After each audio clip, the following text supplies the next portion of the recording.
Hello there everybody, so Butter Knight to Awakener, and welcome back to Higurashi Kai Tsumihoroboshi. Now then, in the last episode we started going through some of, Takano's, scrapbooks, and we came across an interesting, it's kind of a, I'm not saying I will say kind of a theory, I guess, but some details concerning parasites and homesickness. Well, I started thinking about it, and I decided I'm going to try to build let's see what happens if I'm going to try to build a theory based on this knowledge that was just brought up. Now, how does one make the parasite theory work? Well, it took me a minute, and I kind of brought this up in the Discord, but off the top of my head, the first thing I could think of was Onigafuchi Swamp. There's bound to be parasites around there. So, what if something from Onigafuchi Swamp was able to reproduce and spread its way throughout Hinamizawa? Therefore, all of the villagers could have this parasite inside them, but they don't know it. And using Takano's thoughts about the homesickness, what if, the parasite considers this to be the ideal environment? So it makes the host inside the human hosts start to hallucinate whenever they leave Hinamizawa, the area where they like to be.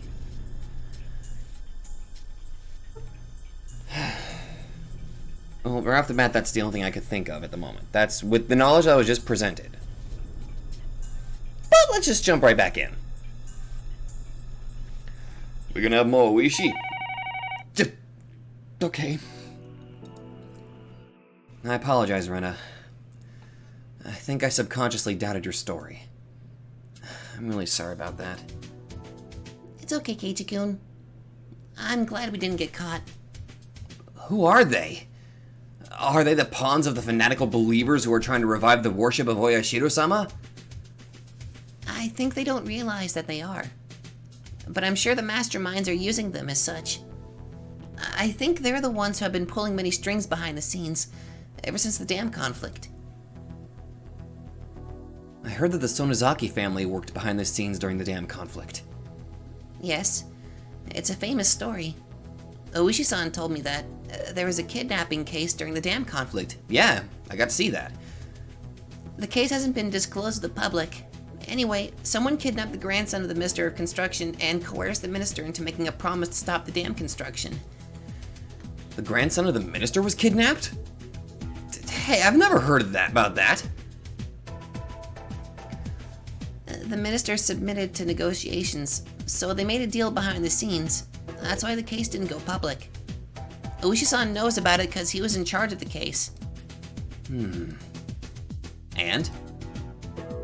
Oishi-san said that the kidnappers' tactics were extraordinarily shrewd. The police know that the Sonozaki family gave the order to the kidnapper, but the case still remains unsolved.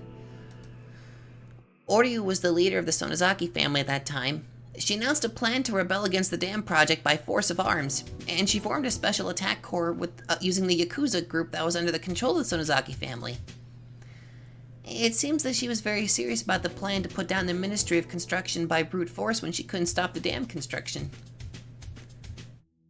Everybody knows that the Sonozaki family tried to stop the dam project, even if it meant violating the law. No shit. So, I'm not so surprised to hear that she had a horrifying plan like that. Actually, I wouldn't be surprised if it was Mion who came up with the idea. The plan sounds just like her. In the end, the plan ended up being just a plan. But the training for the Special Attack Corps was actually carried out, and it seems like it has very high-level training. Oishi uncovered the information right after the dam conflict ended. At that time, Oryu even said that if the village was going to be submerged underwater, all members of the Onigafuchi Guardians would choose to stay in their house and die underwater. That's why, when I heard that Oryu planned to attack the Ministry of Construction by force of arms, I took it seriously instead of laughing it off. According to the information Oishi seized, she planned a suicidal mission as her last resort when the dam conflict started to heat up, in case her resistance didn't succeed. And she actually prepared the weapons and training in for the plan. Weapons and training. The Special Attack Corps received a huge amount of money for training from Oryu, and they flew to the US. Some retired military soldiers gave them highly professional training in the southern desert of the US. The plan wasn't carried out, but the Special Attack Corps became a death squad that was placed under the direct control of Oryu after they came back from the US. They were involved in many unsolved intimidation cases, and they succeeded in kidnapping the grandson of the minister as well. It sounds like some kind of fictional story. Do you remember how Mion said that she can do anything? From flying helicopters to using airborne radios? It's actually all true. It seems like Mion joined the training too. So, she's a real... Well, let's put that aside for now. Anyway, you have to at least believe the death squad actually exists in Hinamizawa, and they're capable of kidnapping a grandson of a minister. I didn't take a close look at the 4 men in the station wagon today, but now that I come to think about it, they look professional. Also, one of you guys in the comment section kind of reminded me that, Keiichi got his ass kicked by those 4. Or at least by 4 men in a white vehicle, and I completely forgot about that. But then again, it's been a very long time. I'm bound to forget certain details.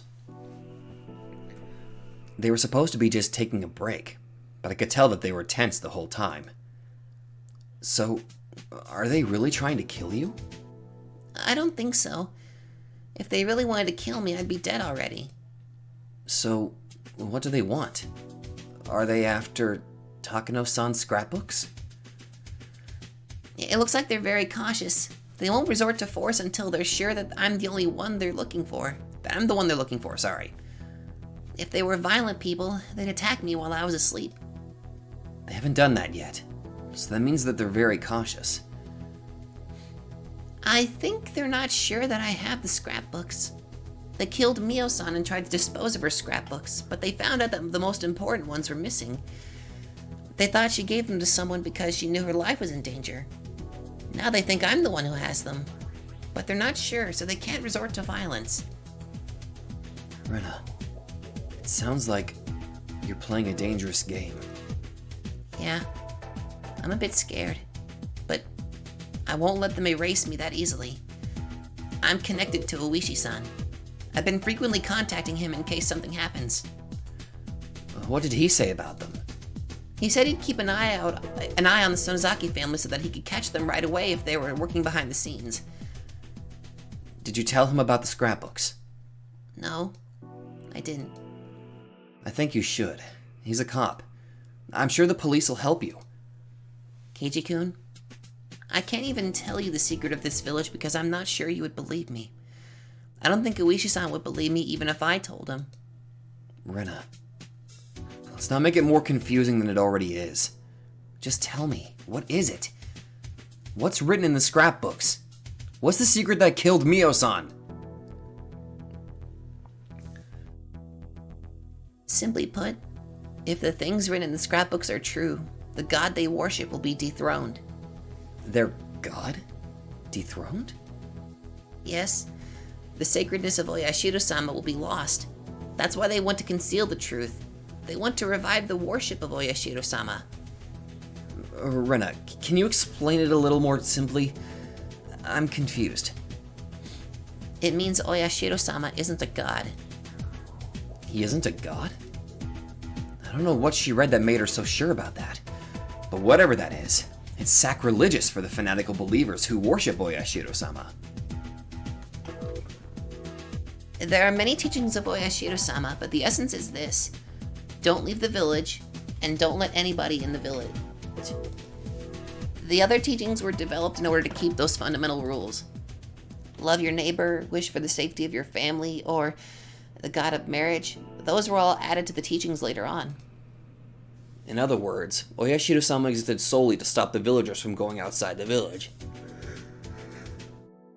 Oyashiro-sama doesn't bless the villagers, or protect them from disasters. The people believe that Oyashiro-sama does all that for them, but the truth is that the people abused him like that for generations after generation, nothing more. Why did Oyashiro-sama descend in the first place? That's because the demons came out of the Onigafuchi swamp and attacked people. In fact, that was a wrong interpretation. The demons didn't come out of the swamp and attack people. People became demons and attacked the others when they were possessed by whatever came out of the swamp. Whatever came out of the swamp? What do you mean by that? The parasites? Whatever came out of the swamp possessed people, crawled into their blood, controlled the people, and turned them into demons. People couldn't fight against whatever it was that came out of the swamp. They became demons, attacked the other villagers, and turned them into demons as well. That's right. It was a weird infectious disease that broke out from the swamp. It made the infected people go out of control. The villagers watched the disaster and explained it like this. Evil demons came out from the bottom of the swamp, possessed the people, and turned them into demons as well. This is the truth of the story of the demons that came out of the Onigafuchi swamp. It actually explains the legend. Oh, so was Oyashiro-sama a doctor who came from a foreign country? Plot twist, it's Irie! Yes. That's not exactly correct, but he was something like that. He came to Onigafuchi and he treated the infectious disease.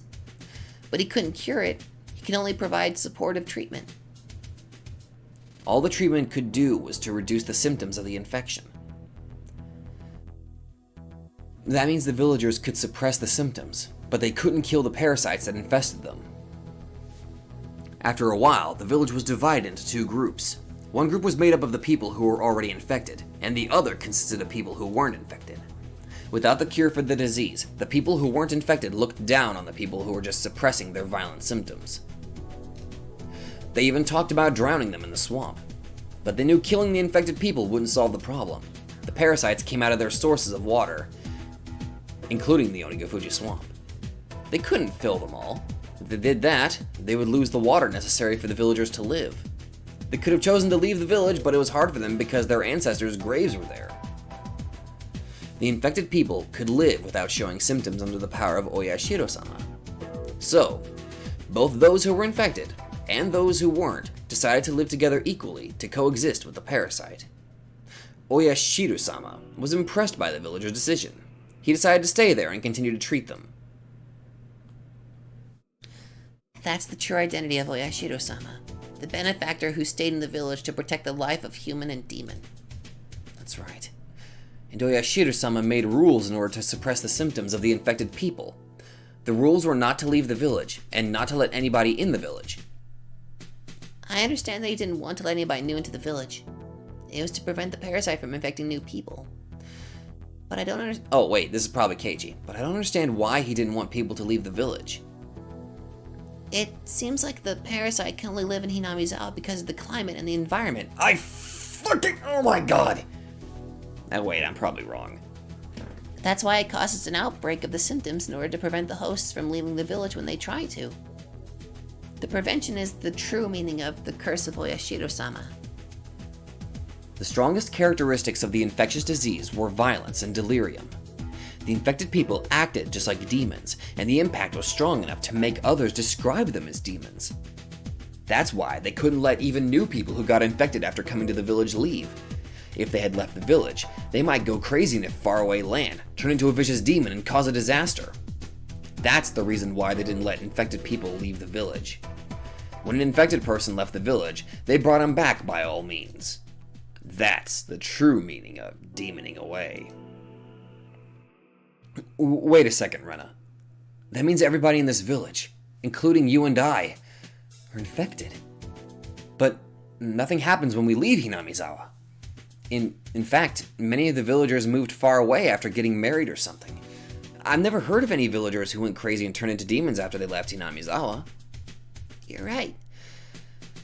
That's because things went as Oyashiro-sama thought they would. Do you understand? He closed the village for a long time in order to weaken the power of the parasite.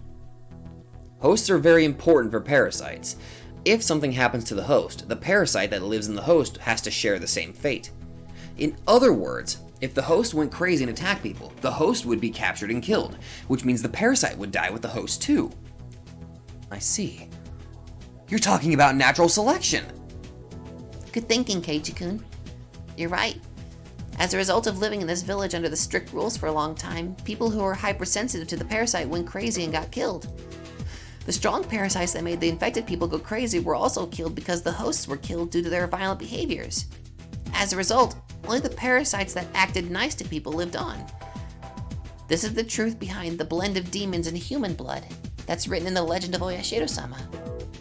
So, that means the parasite is almost harmless now. Yes. According to Mio-san's scrapbooks, there are actually many people who are infected by harmless parasites. It depends on the local food culture. For example, about 80% of the people who live in a country where meat is the main food are infected by parasites. But because the parasites coexist with humans without doing any harm to them, nobody notices them, treats them, or tries to get rid of them. I see. Oh my goodness, this is just an info dump. But it can't explain everything. No, it can't explain everything. However, it's very convincing. In old times, Watanagashi was called Harawata Nagashi. Harawata means guts. It's said that the people in old times used to eat the guts of infected people who went crazy. Ew! It sounds creepy, but it was something they had to do. Eating the infected people. Are you talking about a vaccine? You're very smart, Keiji-kun. Yes, Mio-san also interpreted it just like you did. Huh. Well, vaccines are basically just... What do you know? In the legend, it says people cut open and ate the infected ones alive, but it actually wasn't anything creepy like that. They did it in a medical way. They created a vaccine from the infected people who died from extremely strong parasites, and they helped the uninfected villagers boost their immune system. Oh. Who's Oyashiro-sama? A medical way? He must have been from a medically advanced country. Oh, wait. Was he German? Is the true identity of Oyashiro-sama a foreign doctor who survived a shipwreck? I think that'd be the most likely answer. He wasn't German, but he was a doctor of some sort. It's kind of interesting to reveal the secrets of old legends. I don't think that Rena's story is too crazy to be true anymore. It still sounds crazy, but I've never heard any theories that explain the legend of this village better than this one. I'm infected by the parasites too, right? I feel itchy all over now. The human is like a universe. We have countless numbers of bacteria in our bodies. Some bacteria are essential to our daily lives. Oh, the one in yogurt, for instance? Right? I see. Oh, I see. This is also what Mio-san wrote in her scrapbooks. You know termites, right? Ugh. They eat wood, but they actually can't digest wood. They have these unique bacteria that decompose the fibers of wood. As a result, termites can absorb the wood they ate. This is one example of coexisting with parasites. I didn't know that. When I hear the word parasites, I feel creepy almost instinctively. But now I know some of them aren't bad to us. No, from what I understand, there are actually good parasites. I think. So, the weird infectious disease that broke out from the Onigafuchi swamp has been exterminated by now. I shouldn't say exterminated. I should say it's harmless now. Oh, god damn it, it was Rena again! I thought it was a crazy story at first, but now I feel like I just saw the trick of a crazy feat of magic. It's kind of interesting. It is to us. But for the Oyashiro-sama worshippers, this must be a very annoying theory. Well, of course. If Takano-san's theory is correct, Oyashiro-sama isn't a god. And the punishment by God, namely, the curse of Oyashiro-sama, that people have been scared of, will turn out to be just the symptoms of an infectious disease. I see. This is what dethroning God means. Ooh. Well, shit. Maybe they don't want that to get out because technically that might cause the government to probably quarantine the whole village. that's just another, there's another idea. If this is true. So, So, if the pathogen of this infectious disease was identified and announced to the public, the warship would be completely lost. Oh. That's right. That's what they're afraid of. Mio-san was going to identify the pathogen, and Mio-san was killed. So, that means she identified it. Maybe she did, but she's gone, and she didn't say she did in her scrapbooks. But that's the only reason I can think of. But it's the end of the 20th century. I'm sure the villagers have been examined by many different medical institutions. I've never heard anything about a discovery of a weird parasite like that. I know. It's true that the pathogen hasn't been found yet, but in fact there is evidence that there is some kind of parasite involved. What? Really? When a parasite enters a human body, the immune system cells, eosinophil or macrophage, try to kill the parasite. They secrete an antibody called immunoglobulin E, IgE. The common way of checking if a person is infected by a pathogen is to look at the level of the secretion. According to Takano's research, people from Hinamizawa have a very high level of IgE in their blood. That's not all. They also have obvious symptoms of being infected by parasites. They don't have any allergic reactions. Shit, does that mean I have the parasite? I'm not allergic to anything. Fuck! IgE stimulates mast cells, and they secrete histamine and serotonin as a result. These cause an allergic reaction. The allergic reaction isn't pleasant to humans, but it's a necessary reaction for the human to kill the pathogen. But the parasites don't want to be killed, so they secrete substances that counteract IgE. As a result, IgE stops stimulating the receptors of the mast cells, which stop secreting stimulating substances. As a result, the antigen-antibody reaction, namely an allergic reaction, doesn't occur. In other words, a human body that was infected by a parasite secretes a high level of IgE, but it doesn't cause an allergic reaction. For your information, a human body that's infected by a parasite doesn't suffer from hay fever. You get hay fever because you're secreting a large amount of IgE because your body mistakes pollen for an invasion of a parasite. As a result, a large amount of stimulating substances like histamine will be secreted, but your body doesn't contain the parasite that they're supposed to kill. That's why your body keeps secreting IgE. As a result, the stimulating substances keep causing allergic reactions. This is the mechanism of hay fever. Oh my god, I'm learning a lot of medical stuff here, and I need a drink.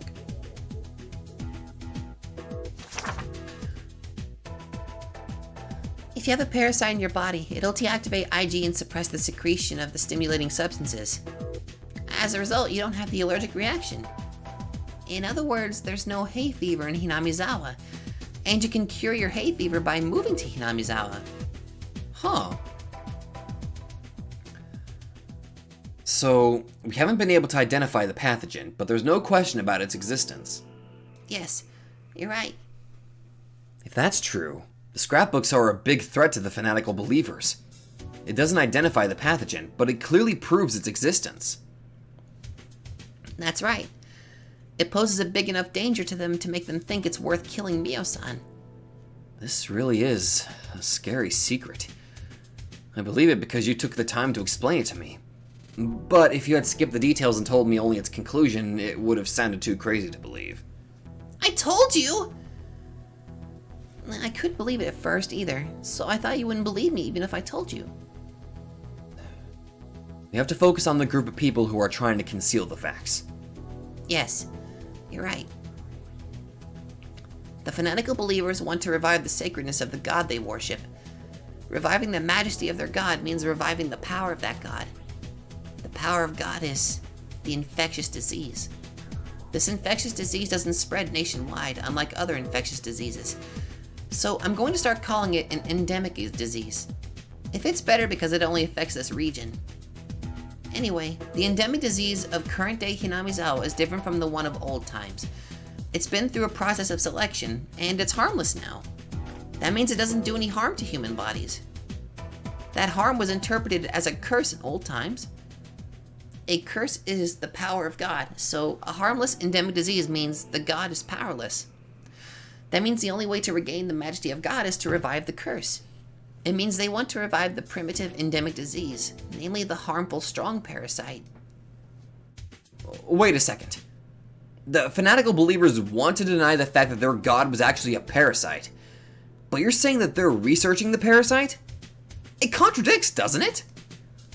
I know it does. I think it's a secret research that only the top of the fanatical believers knows about. On the outside, they look like they're praising their god, but they actually understand the true identity of their god, and they're trying to revive the supernatural power with their own hands. I see. Oh my god, this is getting crazier and crazier.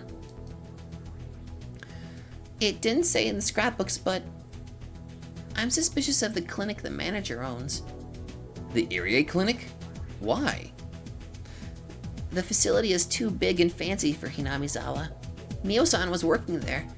The manager might be a bacteriologist the Sonozaki family recruited. Oh my god, Irie! That's right, bitches, I'm the real mastermind. It can't be. I think Mio-san was murdered because she knew too much. The reason why the manager hasn't been murdered yet is because he's working for the fanatical believers. And he's researching the harmful, primitive, endemic disease? It's hard to believe that the manager we know is capable of doing things like that. I'm sorry.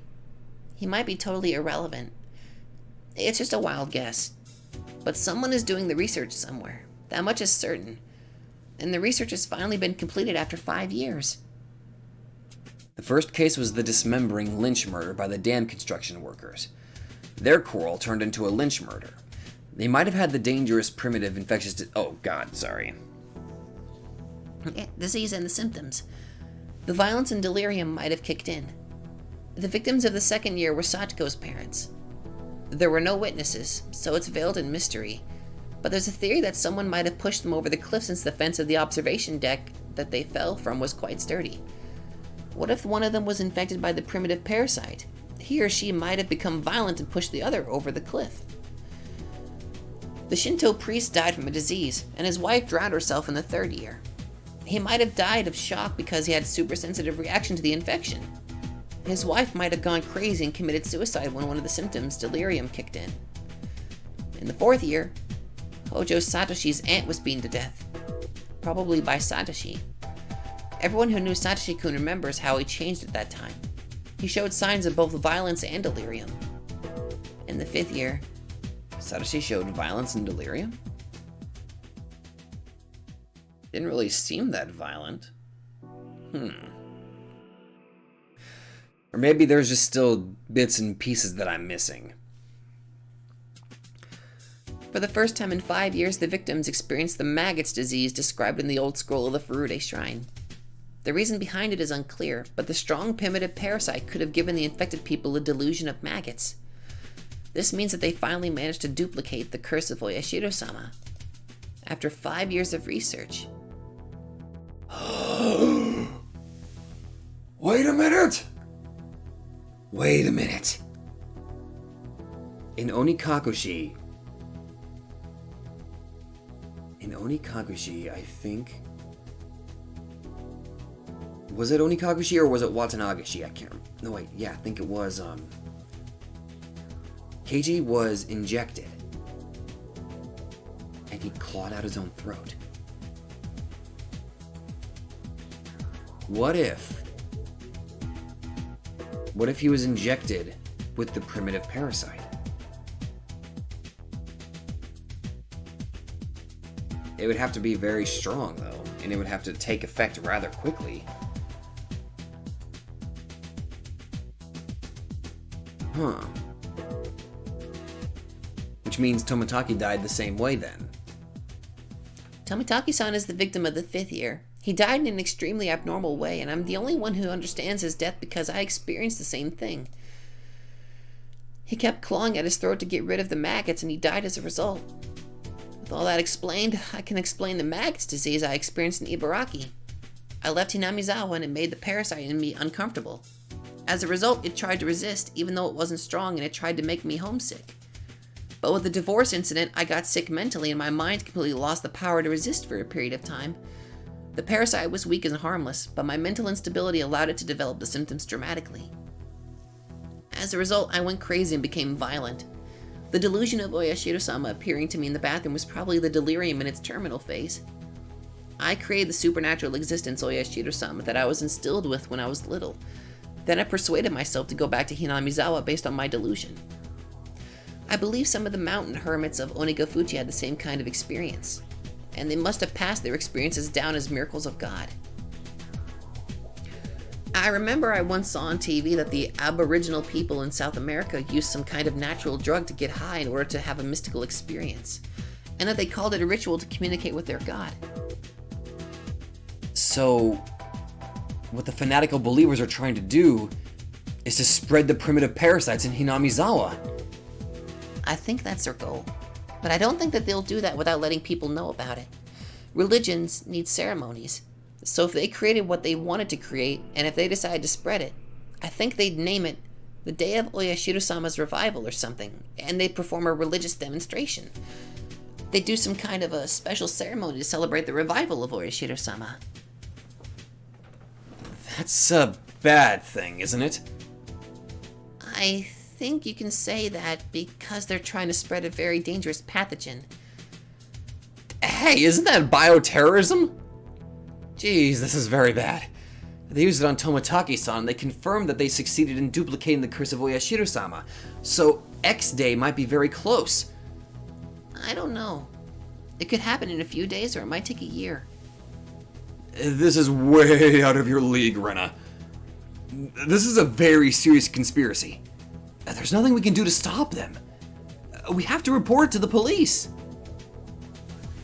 Do you think they will believe us? It's their choice to believe us or not. We have to tell them. Keiji-kun, telling Oishi-san about all this means telling him that I have the scrapbooks. Do you think it's a problem? Oishi-san came to me after Mio-san was murdered. When they killed Mio-san, they found out that her scrapbooks were missing. They also knew that she met me at the library a few days ago. No way. You mean... Yes, Oishi-san could be one of them. There's a possibility that Oishi-san thinks I have the scrapbooks, and he might be trying to find out. In fact, he looked very suspicious, and it seemed to me that he didn't really tell me everything he knew. He only told me things to make me suspicious of the Sonozaki family. There's a possibility that he was trying to just look like he was on my side, and that he was actually their minion. I don't know. You sure about that? Oh, come on. You think I'm a bad guy? Really? But the police are our only hope. Keiji-kun, you know the case of the fourth year, don't you? Satoko-chan's aunt was murdered. I believe Satoshi-kun did it, but the police caught a drug addict as the murderer. What do you think about that? Some of the fanatical believers are with the police, and they fabricated the murderer? It's the same with the autopsy of the Shinto priest, who they claimed died from disease, and the inspection of the accident site where Mr. and Mrs. Hojo died. If the police are on their side, it opens the door to many perfect crimes. The three families have been maintaining pressure on the police since the dam conflict. You've heard from Michan that they also have considerable power over many organizations in Okinomiya, right? Yes, I have. It's not only Mion who told me that. Many people did. They told me the Sonozaki family has a powerful influence over the whole city. That's right. You can't necessarily trust the police of this village. Rena, please. I want to make one thing clear before we go on. Is the Sonozaki family the mastermind of all this? Does it mean Mion is involved too? Please tell me.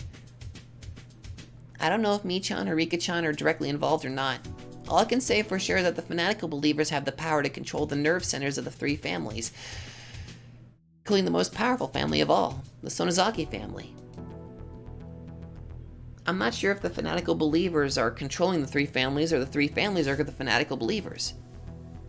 As long as we're not sure about their involvement, it's better for us to be extra cautious about them, right? Yes. I'm not saying that I don't trust Michan. She's usually very reliable, and I'd ask her for help with any problem. But not this one. This one is a little different.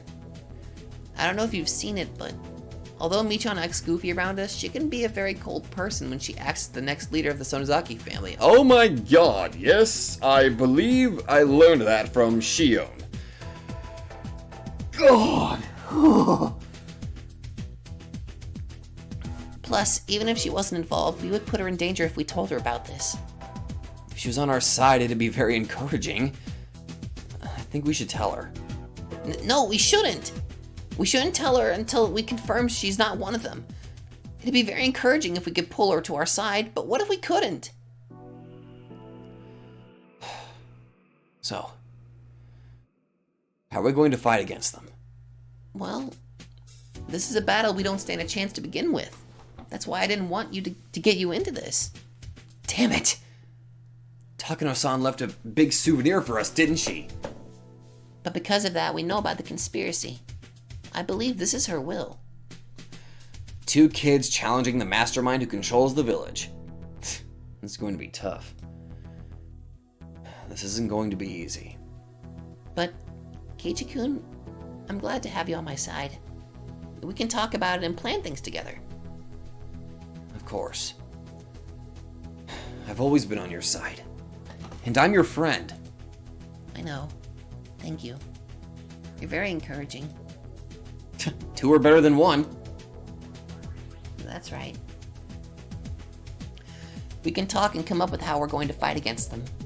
I skipped school today because I wanted some time to read the scrapbooks again, but I'm going to school again tomorrow, and I'm going to act normal. They might sense something is wrong with me if I acted differently. You should do the same, Keiichi-kun. Please be careful with Michan because she can be very sharp sometimes. Okay. I'll act normal, as if I know nothing. Damn. I'm a bit scared. A huge conspiracy might be just around the corner. It's hard to act normal knowing that. I don't think it's going to happen very soon. Like I said earlier, they need a religious ceremony if they really are fanatical believers. They need the help of the village to hold that kind of big ceremony. I can't think of any event other than Watanagashi. So, you're saying that we have time at least until the next Watanagashi? I can't promise. But I can't just think of any other event other than Watanagashi. I think we have a year at least. But I also feel like we don't because of the fact that they killed Mio-san. I might not know, but there might be a bigger religious event than Watanagashi. It might not be long until X Day. On the day of Oyashiro-sama's revival, they're going to spread a dangerous parasite, and that day might just be around the corner. Rena, are you still on the phone? Wrap it up soon, it's getting late. My father sticks his head out from the living room telling me to wrap it up. I thought about telling him about it so many times. It's natural to think that your parents will be on your side no matter what, but I know how weak he can get, so I couldn't tell him. I don't think he'd believe me anyway. Even if I told him, he'd just tell me to call the police. It's better that I don't tell him. They might get close to my father to get me. If he didn't know anything about anything, including the scrapbooks, there'd be nothing to squeeze out of him to begin with. Fair enough. I'm sorry, Keiichi-kun. I have to go now. It's getting late. I'll see you at school. Okay. See you tomorrow. Be careful, okay? You're not an outsider anymore. Yeah. I'll be careful. I remember the suspicious men in the station wagon, and I feel a chill run through my spine. They looked like villagers, but they weren't. They had the village accent, but they were just pretending. The more I think about it, the more suspicious they become. It tells me that Rena and I aren't safe. If Rena is right, they're just suspicious of her. And they're not sure if she has the scrapbooks or not. But it's still creepy! Rena's probably experienced the same creepiness I felt when I saw the station wagon several times now. She must sense their danger more than I do. However, the fact that they weren't attacking, that they were merely observing us, was disturbing. If they attacked her, she could have done something, like going to the police. But what they do is just watch her from a distance. She can't do anything about it. She can't talk to anybody about it. She probably just wants to stay in her house all day. But if she acted differently, they might take it as proof that she has the scrapbooks. We have to think about how to fight against them, without acting differently. I tell myself that there's no going back, and I put the phone down. Oh boy. Ooh. I needed that.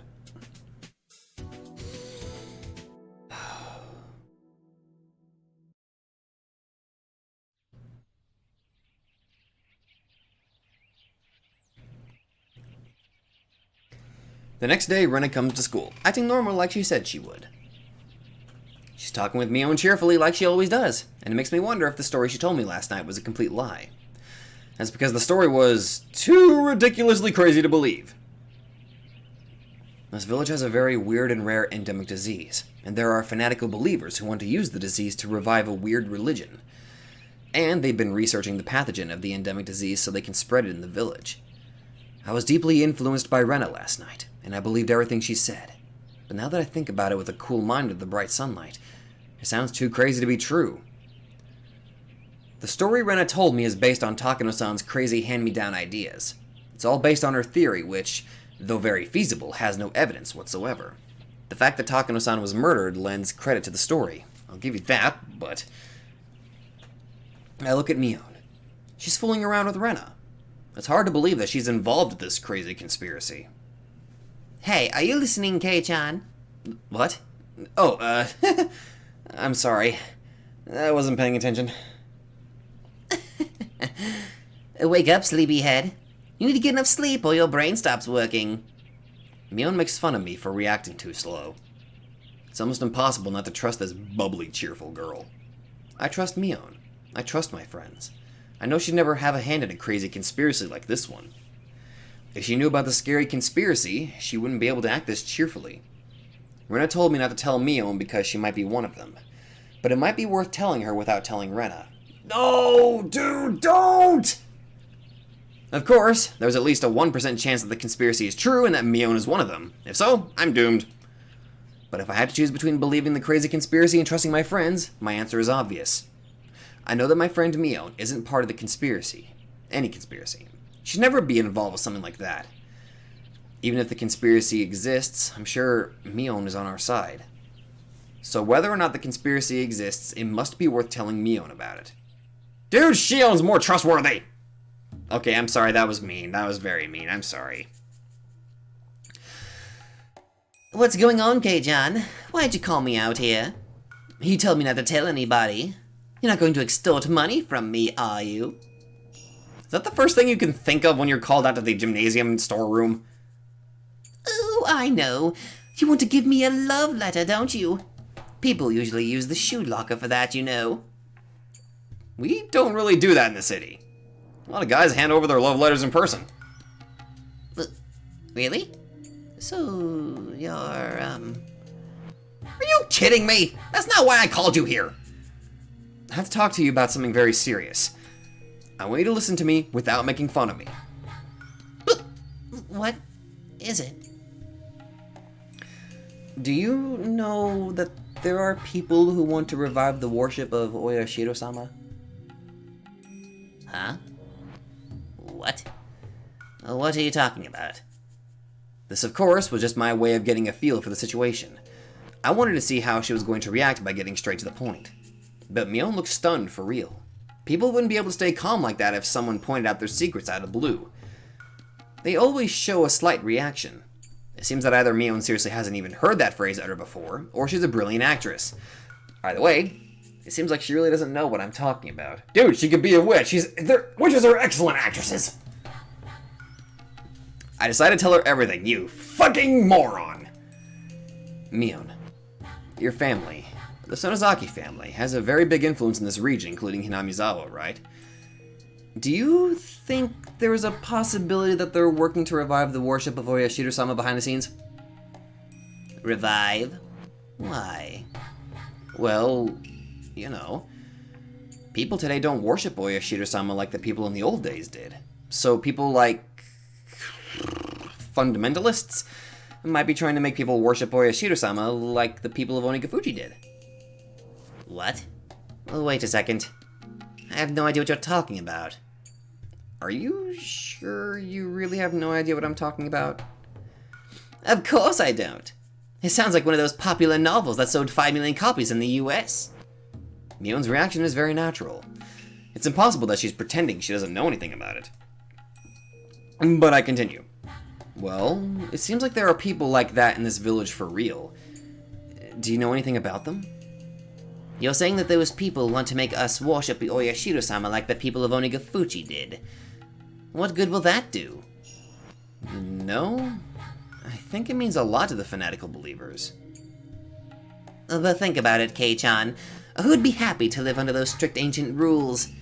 In this day and age, it's almost impossible to live without leaving the village.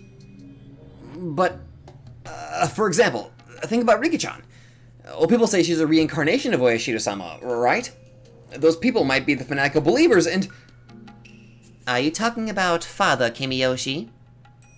Well, I know he's a deeply religious man for sure, but he isn't a fanatic. In fact, I think my sister actually has him tied up in the basement. Wait, what? No, just ignore what I just said. But believe me, there are people who are trying to revive the worship of Oyashiro-sama. Okay, I'll believe you for now because I want to hear the rest. Go on. They found out that the curse of Oyashiro-sama was an endemic disease unique to this village, so now they're researching the pathogen. Where? First of all, what's an endemic disease? What's a pathogen? You sound yucky. I'm getting confused. I don't know what I'm talking about myself anymore. I was deeply influenced by Rena last night, and I believed everything she said. But now that I say it out loud, I start realizing how crazy this story sounds. But it's... What's going on with you? Did Mio-san tell you all this? How did you know? She's famous for this kind of thing. She's an occult maniac. She always makes up crazy stories. A few people took her stories seriously and they were all badly taken in. She told me some of her stories before. I remember they actually were very interesting. Is that true? I think you've heard about this once or twice before. This village had a unique culture in the old days. It had strong elements about it, such as very strict rules, very strict punishments, and cruel traditions. They're well known among occult maniacs. In fact, the last person I visited here was named Kinzo or something. And Mio-san is one of them. So, the story I heard about the weird parasite that controls the village was... What? Parasite? Is that a new story Mio-san came up with? What do you mean, new story? I told you, Mio-san is an occult maniac. She studies the crazy legend of Onigafuchi, and she enjoys making up theories. She's made up many theories so far, though not about parasites that control the village. The one I heard about was UFOs. It was actually a very interesting working theory. The story was about a UFO that crashed into the Onigafuchi swamp in the old days. The alien that was in the UFO and the villagers had a battle or something like that. It was like one of those B sci-fi horror movies. So basically Sci-Fi Channel to today. The one Satoko heard was a theory about creatures from the bottom of the ocean. A crustal movement made a connection between the underworld and Onigafuchi, and... Oh wait, she's still talking. The princess of the underworld fell in love with a young man in the village. It was like a sci-fi version of Romeo and Juliet. And the story about the parasites that you heard must be a new one. I hope she makes all of them into a book one day. Mion laughs, holding her stomach. As I look at her laughing like that, I realize I fell for a ridiculously crazy story. It's obvious now. I fell for her crazy story. I'm sorry, Mion, but please answer my questions. First, do the fanatical believers who are trying to revive the worship of Oyashiro-sama exist? No, they don't. I mean, it's totally the opposite. The three families have agreed to open Hinamizawa to outsiders in order to make this village thrive. I'm not supposed to tell anybody about this, but there's a project to build a new highway by the end of the 20th century. The Sonozaki family is promoting it without informing the villagers. If we succeed, this village will reap the benefits. My grandma is expecting land prices to go sky high. This is going to be a huge business in the 21st century, so most likely I'll be the one to handle it. So you don't think there are people out here who hate outsiders? I told you! There are no such people. What makes you think we want to make this village more inconvenient than it already is? In fact, we've already started selling the land of the village to rich people who want to build their country residences here. Your house is on the first lot we sold, Kei-chan. And didn't the villagers welcome you? The three families are trying to do everything they can to stop young people from leaving the village. Mion is right.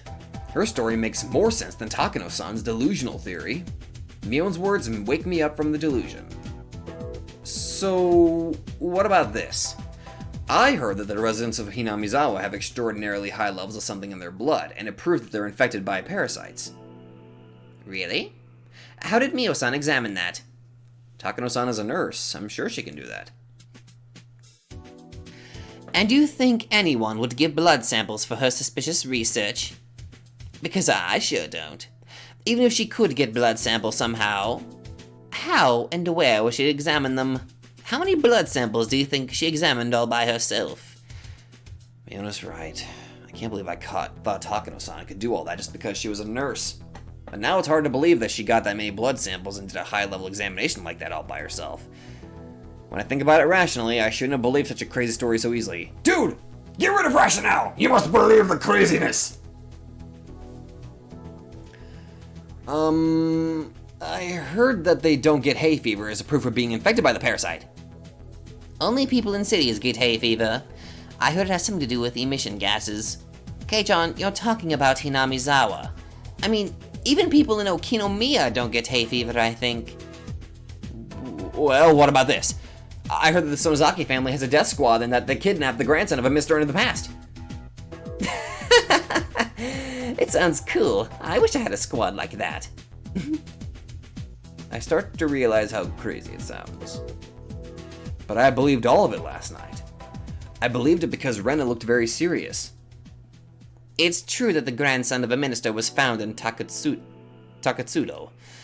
We didn't do it, but we acted as if we did. What do you mean? Please explain. Okay.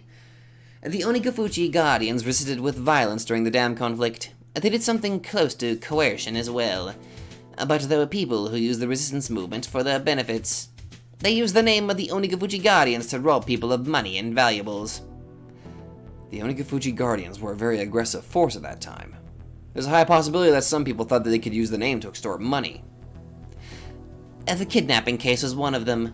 The kidnappers thought that they could stifle the police investigation by acting like they were the Onigafuchi Guardians. They kidnapped the boy to demand a ransom. To tell you the truth, the members of the Onigafuchi Guardians were all very surprised. They were actually impressed that those guys actually pulled it off. I remember they even said they'd give them an award. Wait a second. So the Onigafuchi Guardians had nothing to do with the kidnapping? No, not at all. Mion says it firmly. Can you state it in red? It's a simple and clear answer, which leaves no room for suspicion. Now that I think about it, it's nothing surprising. Kidnapping the grandson of a minister and negotiating with the minister in person is a huge operation. The Onigafuchi Guardians were a very aggressive group, but this operation wasn't so easy that it could be carried out by any of the normal residents of Hinamizawa. This is obviously the work of a professional criminals, without a doubt. Like I said earlier, the Sonozaki family acted as if we were the masterminds of the kidnapping case. What do you mean by that? This is a secret precept of the Sonozaki family. You can't tell anybody about this, okay? When an incident happens, we have a tradition to act as if we're responsible for it. It's a tradition of bluffing. Bluffing? Really? Yeah. It doesn't matter what it is, as long as it works out in our favor. It can be an incident, the weather, or even lottery numbers. We act as if it happened because the Sonozaki family wanted it to happen. It starts to sound like we're a powerful organization, doesn't it? That's the point. This is the secret strategy that only the Sonozaki family leaders know about. The strategy is meant to make us look bigger and stronger than we really are. Wow. So, what about the plan that they had during the dam conflict? The one to attack the Ministry of Construction? Was that true? I heard that they prepared weapons and trained for it. That was the spin we put on it. There's no way we could actually carry out a crazy plan like that. The biggest goal was to make people believe that we were capable of doing things like that so we could apply pressure. That's all. They prepared the weapons and did the training in order to put pressure on them. They had no intention of actually carrying out the plan. The Sonozaki family was just bluffing. That makes sense. Of course it does! It's impossible to attack the Ministry of Construction. Even if they did, it wouldn't solve the problem. All I had to do was use common sense. Even if they attacked the Ministry of Construction, they would have been crushed within seconds by a large number of policemen. Why didn't I think of that? What about the weapons and the training? As for the weapons, no comment. But we did conduct the training. We needed to do that in order to make the bluff look real. We gathered some young men from my father's office, and we appointed Kasai-san as the leader of the group. We went to a desert in Texas, played ward games with some trainers, and went sightseeing in San Francisco afterwards. Oh my god. So, I can't think of anything else. It's obvious now. No, Rena and I both were completely fooled by the scrapbooks of Takano-san's delusion. I was deeply influenced by Rena because she was so serious about it, but now that I think about it, there are many contradictions. I can't believe Rena took a delusion like this so seriously. I know the reason why. She was still in a state of shock because she was caught up with the corpses that day. She was mentally unstable. Oh my god. And then she came across this tall tale, and she believed it. Rena's a smart girl. She wouldn't have taken it seriously if she was mentally stable. Plus, another thing happens to wake me up from the delusion. The white station wagon I saw yesterday comes to school during the lunch break. The 4 men in work uniforms I saw are here too. I say thank you to Mion and follow them. The man who talked to me yesterday is knocking on the door of the teacher's office. Hello, I'm from the Okinogi Gardeners.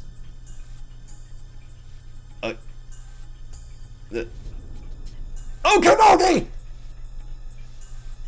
What are you? You're a gardener? Ah! Oh, thank you for coming. It's very hot today, isn't it? Well, it sure is, by the way. You look very beautiful today, as always. Thank you. Well, you can start whenever you're ready. Yes, we'll start right away. My account manager told me to give this to you. The quote in the invoice, I see. That it is left blank on both of them. Well, there shouldn't be any problem. Thank you so much. Alright, we'll start right away. The man is talking to Chie-sensei with a big smile.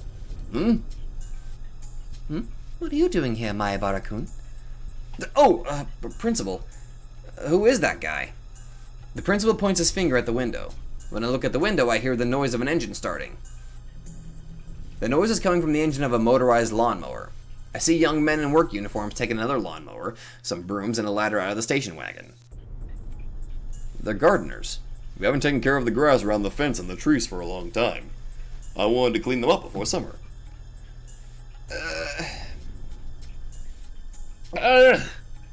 My head? Mr. Principal, thank you for giving us a call. The man notices the principal, takes off his hat, and bows. No need. I trust your work. Please take care of things. I think we can finish it today. We might make a lot of noise, though. Each worker takes one of the tools and walks toward the fence where the grass is growing. While they're gardeners, they may be able to keep their eyes peeled around the area. The engine of the lawnmower is very loud, and the kids who are playing in the schoolyard are looking at it curiously. Hey! It's very dangerous. Go back to your classroom. It's Chie-sensei. She hands an envelope with the documents in it to the principal. It says Okinogi Gardeners in green on the envelope. Principal, please sign the invoice and drop it off at their office when you go to the town hall. Yes, will do. Chie-sensei. Did they come here yesterday? Yes. They come here to look at the grass late in the afternoon. They told me they got lost on the way back because they tried to take a shortcut. This village has many small roads, and they're very confusing. I remember when I first came here. Chie-sensei talks about when she got lost and then they laughed together. There was never anything suspicious to begin with. I thought they were suspicious yesterday, but I was deeply influenced by Rena. At first, I thought it wasn't rare to see a white station wagon. Dude, in Onikakushi you were beaten up! But then, right after I heard the creepy story, I saw a white station wagon parked on the road, and I got scared. The gardeners weren't familiar with the small roads of Hinamizawa, and they got lost trying to take a shortcut on their way back. That's all. I totally twisted it around. I believed the cheap story. I believed that the Sonozaki family was working behind the scenes, and I fabricated the existence of a group of fanatical believers in my mind. Worse, I doubted Mion. Damn it! Such a fool! She's my friend. We took each other's hands that day, saying that we were a family made of friends, and that friends were friends no matter what. I said that, but then I doubted my friend. I'm so stupid. Anyway, the problem is Rena now. She also needs to wake up from this crazy delusion. I have to wake her up from this delusion. Rena looks like she has no mind to listen to the others these days. She truly believes that the Sonozaki family is the mastermind of a big conspiracy. Oh god, Keiichi, don't. Okay, now we're in Rena's perspective, okay. I remember the plate number of the station wagon, and I also remember their faces. Without a doubt, this is one of the station wagons that have been following me. So far, I've confirmed that 3 or 4 cars have been following me. I especially remember this white station wagon because it followed me around the longest of all. The people who were in the other cars must be watchers, and the ones in the station wagon must be tasked with direct contact, like kidnapping or assassination. The watchers secure the surroundings, and the ones in this station wagon attack the target. That's a common maneuver of kidnapping and assassination. The scrapbook said that too. If so, I'd better watch out because it was they, not the watchers, who came onto the school premises. I don't think they'll attack me while I'm in school. They're in the early stage of their covert operation now, hiding their fangs and claws until the last stage of their horrifying scheme. That's why they won't take action in the school, where people are watching. But it looked like they were talking with Chie-sensei in a very friendly way. I could only hear a few parts of their conversation, but it sounded very suspicious. I tried to remember the chatter and the movements of their mouths, and I played the video of my memory in my mind. Hello. Oh, thank you for coming. It's very hot today, isn't it? I'm sure it is. You... today. Thank you. Well, you can start whenever you're ready. Yes, we'll start right away. My account manager told me to give this to you. And... I see. He's left blank on. Well, there shouldn't be any problem. Thank you so much. Alright, Will! I use the information to guess what's going on. I played the video again and again in my mind. I also paused it and played in slow motion to check many times. Then something unbelievably horrifying starts to emerge. There's no doubt that they're acquainted with Chie-sensei. But I've never seen them visit this school before, so it's hard to believe that Chie-sensei is their contact. There's no doubt that they're the death squad directly controlled by the Sonozaki family. They have the accent of this region. That means that they're from the Sonozaki Corps, the chosen ones for the death squad. The death squad is talking with Chie-sensei. They know each other. What's their relationship? Who's Chie-sensei anyway? During the dam conflict, the Hinamizawa school was closed and merged with the Okinomiya school. But the Onigafuchi Guardians didn't accept it, and they made a part of the forest service into a school. But needless to say, the school they made didn't have a teacher. So it was supposed to be a token resistance. But a teacher who had a strong passion for education felt sorry for the children and she came to work there. That was Chie Rumiko Sensei. It was obviously strange. Teachers are government employees and they belong to their prefectures. As long as they lay low and don't cause trouble, they don't get fired and they don't get demoted. They can work up until the office retirement age, and they're guaranteed to get a fixed retirement fund. She was one of those government employees, but she defied the education board and came to work for Hinamizawa. The villagers admire her as a teacher of passion. I heard that Sonozaki Oryu herself successfully negotiated with the education board that suspended Chie-sensei for defying their orders. It's easy to get an answer from this by connecting the dots. Chie-sensei was recruited by Sonozaki Oryu as a teacher to work at the school the Onigafuchi Guardians made up. That means she was already working for Oryu before she came to the school. Rena? As for the principal, he was the principal of school in Hinamizawa from the beginning. He's a respected person of this region, and he's been closely associated with the 3 families for a long time. So that means the school has been under the control of the Sonozaki family all along. That's why Chie-sensei is acquainted with the death squad. It makes sense now. Chie-sensei confirmed that I came to school today, made a phone call, and called them here. I want to know why she called them here. If she called them here just to monitor me, they'd wait near the gate until the school was over. But they came onto the school premises. Why? Stop pretending to be a fool, Ryugu Rena. Do you think nothing will happen if you pretend to not notice it? Think hard and calm down, Ryugu Rena. What will they try to do to me today in school? In school? How are they going to do anything with my classmates and friends around me? It's easy. Chie-sensei will tell me to come to the teacher's office during the last class of the day.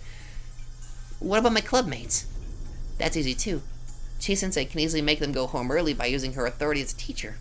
She can make up any reason she wants. Maybe the classroom is going to have carpentry work today, so they can't stay in school. It sure is. Today. Thank you. Well, you can start whenever you're ready. See? There's no doubt. They clearly said they're ready to do it today.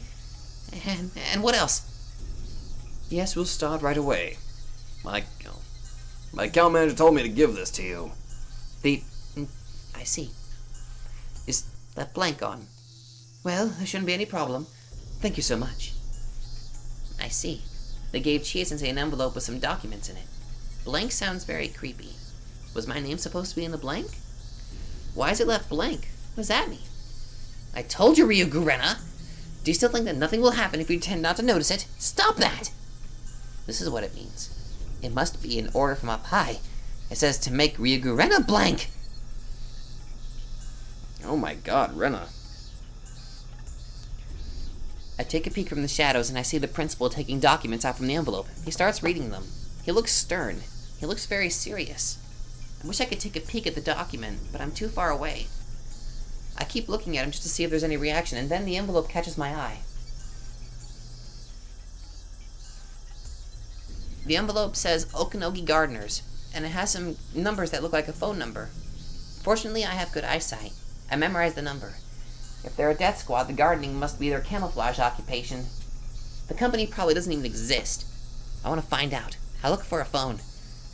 There's only one phone, and it's in the teacher's office. Fortunately, the teachers are chatting in the hallway looking at the gardeners. It's now or never. I make sure nobody's watching me to go into the teacher's office. I rush in and grab the phone on the principal's desk. I go over the phone number in my head and dial it up. I'm glad this is a touch-tone telephone. It would have been difficult if it was a dial phone.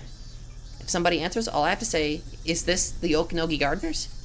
I'll wait for the answer before I hang up. It should be easy. It rings! The number you dialed is... I feel a cold chill run through my spine from the bottom of my feet. Wait, don't make a quick judgment. I might have remembered the number wrong. No, I remembered it right. It was an easy number to remember. It's impossible to remember it wrong. Then, did I dial it wrong?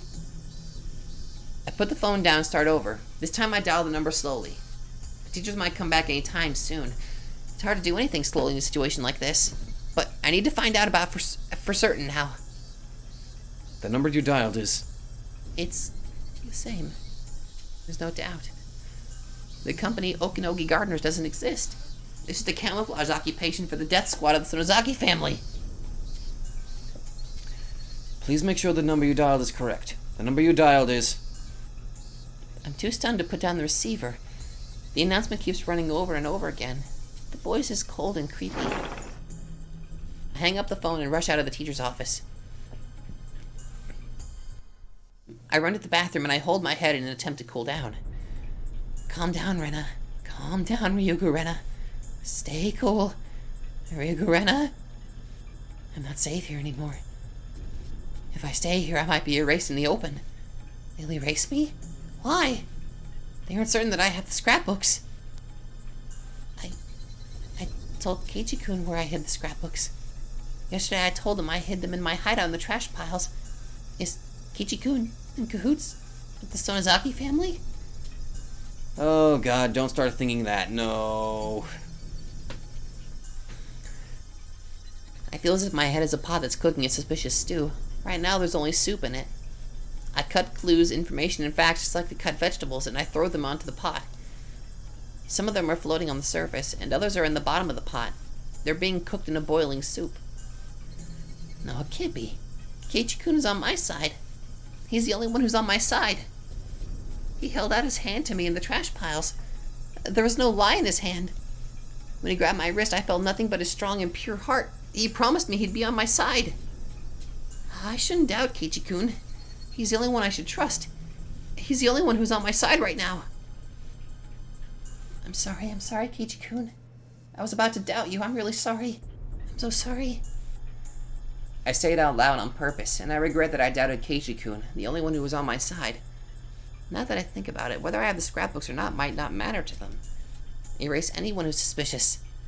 That's the safest way for them. Does that mean they're in a hurry? The day of Oyashiro-sama's survival might be just around the corner. And that's why they're trying to get rid of any small fish bones that are stuck in the throat, by any means, before it's too late. We don't need her anymore. Just erase her if you're worried so much. I can easily picture Sonozaki Oryu saying that. You think? No, she did say it. That's why they're here today. What should I do? What should I do? Should I wait until school's over? I'm like a fish in a pond. No matter how many times I escape from the net, I'm in the pond, and they own the pond. I don't stand a chance. Then what should I do now? I can't keep escaping from the net. I should get out of the pond. I don't know how to fight them. I don't know who's on my side. I'm about to give in to despair. For now, I have to think about how to survive this. So I will at least have time to think about how to fight against them. I have to get out of this pond. When I'm about to leave the bathroom, one of my classmates comes in. I pretend to be sick and I talk to the girl leaning on the wall. I don't feel good. I think I better go home. Can you tell Chie-sensei I left school early?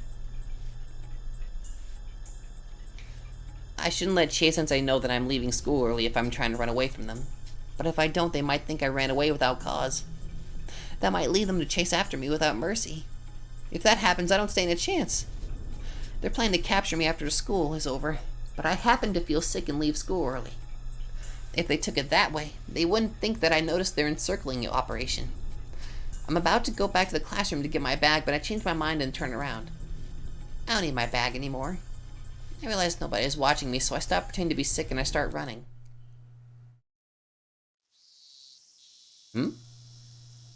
Chie-sensei, take a look at this. Is something wrong with the documents? Yes. The date on the quote and the invoice are left blank. They're supposed to put today's date here. Oh, they wanted to leave them blank. They said that they couldn't put the same date on the quote and the invoice. They're told to leave them blank by the miscellaneous division. Okay then. And this. The phone number on the invoice is different from the one on the envelope. Do you know which one is the correct one? Oh, I didn't notice that. Hello, excuse me. Yes? What's the matter? The phone number on the invoice is different from the one on the envelope. Which one is the correct one? Oh! The one on the invoice is the correct one. I used the old envelope we used to use at the former office. I'm sorry about that. I told the part-time to add a stamp of the new phone number, but I guess she forgot. I apologize for the confusion. Can you just erase the number? Oh no! Oh no!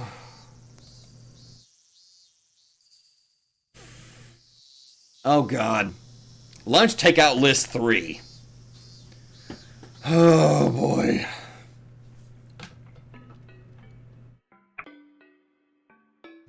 Okay, what do we got? The danger of a culture-bound syndrome lies in the fact that it can easily trigger delusional misidentification syndromes. That is to say, in the current case, every time the patient sees something trivial, he tries to interpret it as a curse. And it's believed that as a result of the accumulation of these events in an understandable form, a delusional system is created, ultimately leading to paranoia.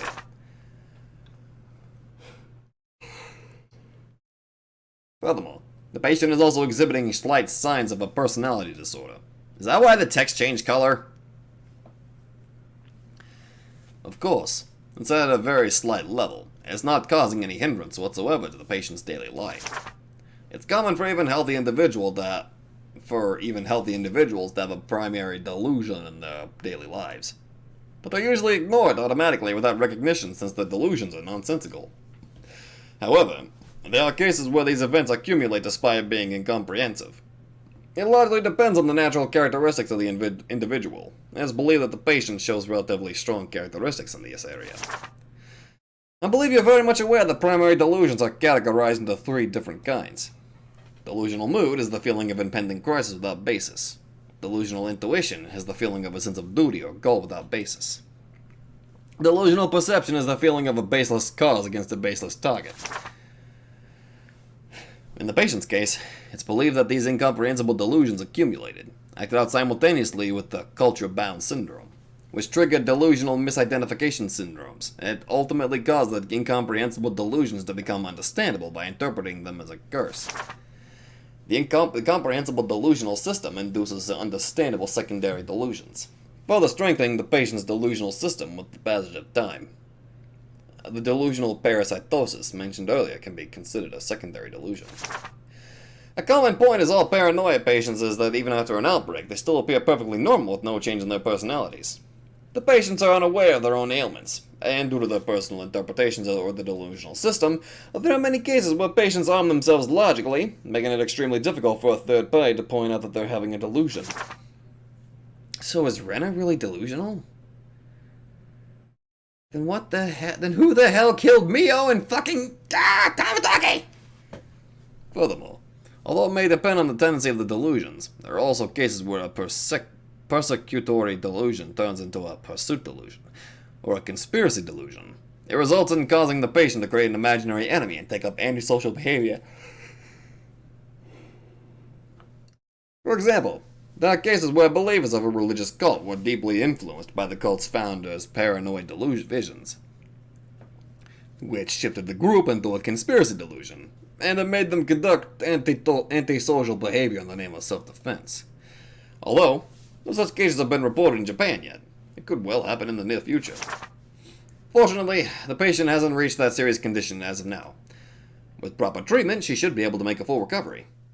Please make sure that her father also understands that this is not an unusual case, but something caused by the accumulation of a number of innocent factors that anyone could have.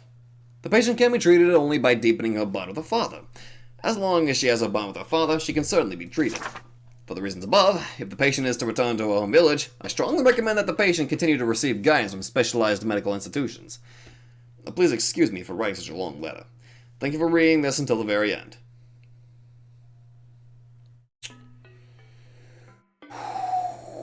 Oh boy. Well, shit. Okay. Now the story is kind of painting itself that Rena is, well, I know she's had issues, but the way that it's portraying it now is that she is completely mentally unstable. Which, something's not adding up. I mean, unless it wasn't really Keiichi's perspective and Onikakushi and it was actually just Rena, I don't entirely see... That really makes no sense, though. I mean...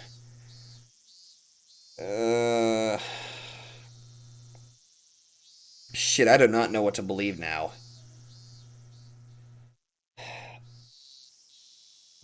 Damn it. I should probably go back and rewatch Onikakushi when I have time. Might have been something that I missed.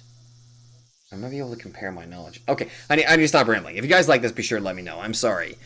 My brain is starting to... I've lost count how many times my brain has oozed out onto the floor. But anyway, I need to go. So if you guys like this, be sure to let me know. So thank you guys so much for watching, and I will see you guys in the next video.